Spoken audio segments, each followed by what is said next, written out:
It's been 5 years since I graduated university, and somehow I think I look better than when I was in uni, which really says a lot because, guys, I did cheer, okay? I was fit as heck back then.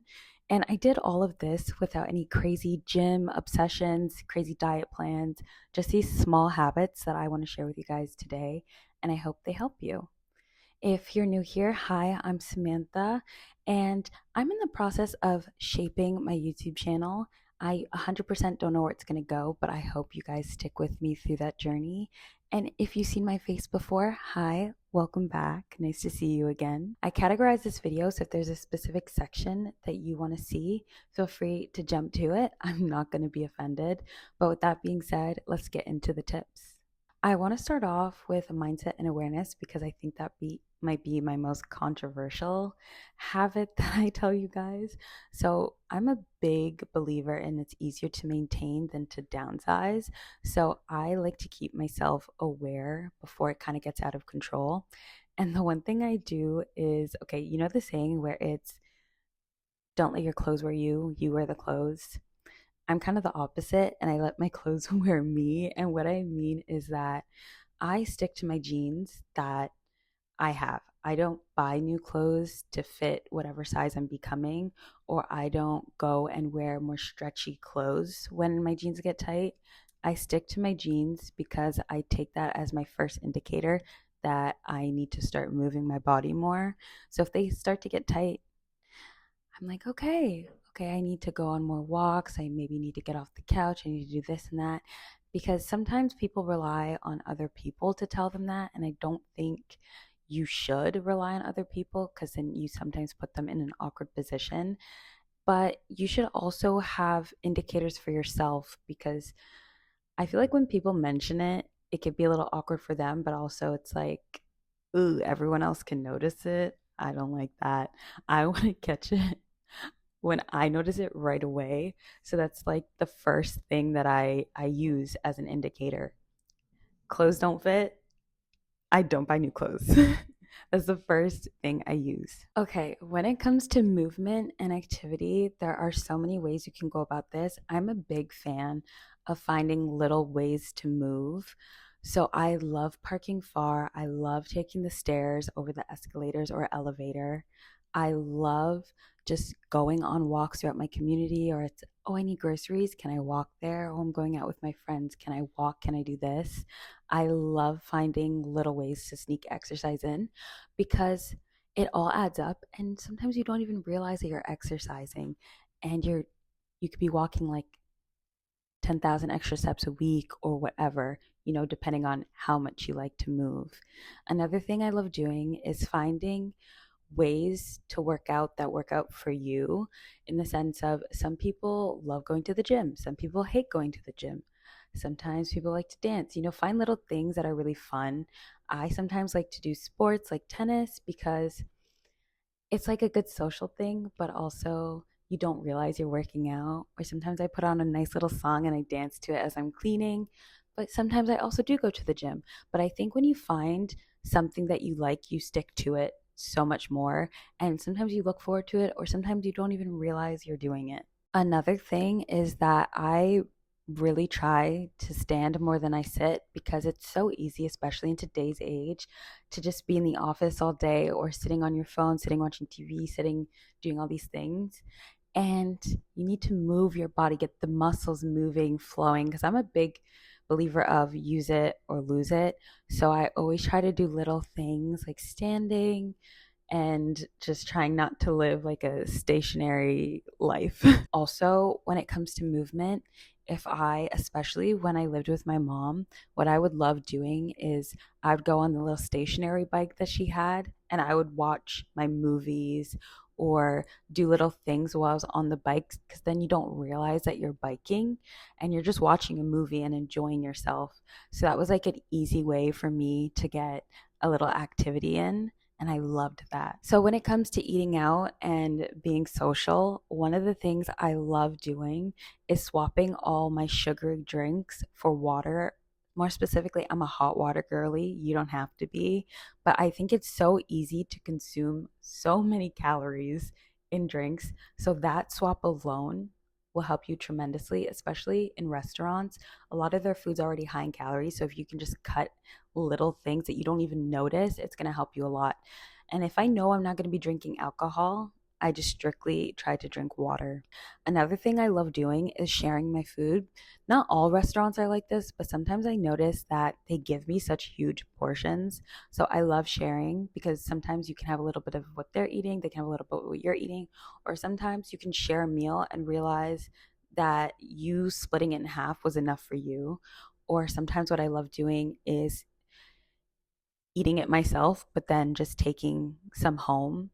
Because what people don't realize is restaurants don't care about you. They will load it up with salt, they'll load it up with butters, all these horrible things, or give you such huge portions. And it's so easy to eat everything that's on your plate, which you don't have to eat everything that's on your plate. So I love doing that. And then when I get home, and I'm hungry the next day and I realize, oh my gosh, I have some leftovers. It's like the best feeling in the world. So that's something I really love doing. When it comes to food and just eating habits in general, what I really believe in kind of ties back into what I was saying before, moderation. You don't have to eat everything that's on your plate, but I don't think you should deprive yourself. I'm a big foodie. I love food. That's never going to stop me. So what I do now instead is if I want that cake, I'm going to eat the cake. If I want cookies, I'm going to eat cookies. But I don't have to have a whole sleeve of cookies. I don't need to have a huge slice of cake or the whole cake, you know? You can taste things here and there, but just try to restrict yourself from eating all of it. And I think it's really good to have that balance because if you deprive yourself, it's going to be so hard to maintain. And it's also good to have a healthy relationship with food. It's you only have one life, right? You're not trying to just restrict yourself for this goal, you're still trying to live it. So I really think just having that healthy balance of eating what you want to eat, just not all of it. Also, what I really like doing is stopping when I'm full, which sounds like the most silliest little habit, but I think it's so easy to eat and then get another portion, eat again, and then it hits you that you're really full and sometimes like grossly full. So what I like to do is have a portion, eat, and then after that, when I want to get up for more, I kind of give myself some time to digest, kind of let my brain and my stomach kind of connect that, hey, we're full, we're not full. So that helps. I like to wait like maybe 5 to 20 minutes. I don't know, just to give myself a little break, especially because sometimes my eyes are so much bigger than my stomach. And if it's on my plate and it tastes good, I want to eat it. So I love just, taking my time with my food and giving myself a little chance to think, am I hungry? Am I not hungry? Before going back for more. Another thing that I really love doing is trying to swap and make like healthier alternatives. Like when I was preparing for my wedding and I realized, oh my gosh, I'm still hovering around, this weight. Why can't I lose any weight? Like I was hitting a plateau, but it just never made any sense to me. And this is the time I discovered creamer. And my husband's like, baby, you put like this much creamer, that much coffee. Have you seen the amount of calories in this? Little things like that. And I was like, oh, damn. Like, I have this every morning and I have a lot of it. So, what I do now is I just have coffee with milk and cinnamon. And, it's just those little habits that really add up, especially when it comes to coffee, because people do have that every day and people do not realize how much calories are in that. It's insane.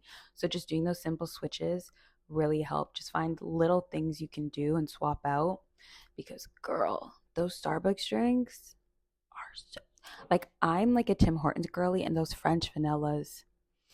Oh my God, I used to love me a good French vanilla, but no, I had to stay strong. And honestly, it's not bad. Like the coffee I have now is really good. I used to drink it black for a short period of time, but I love when there's milk in it. It's really good. But yeah, just those small little habits.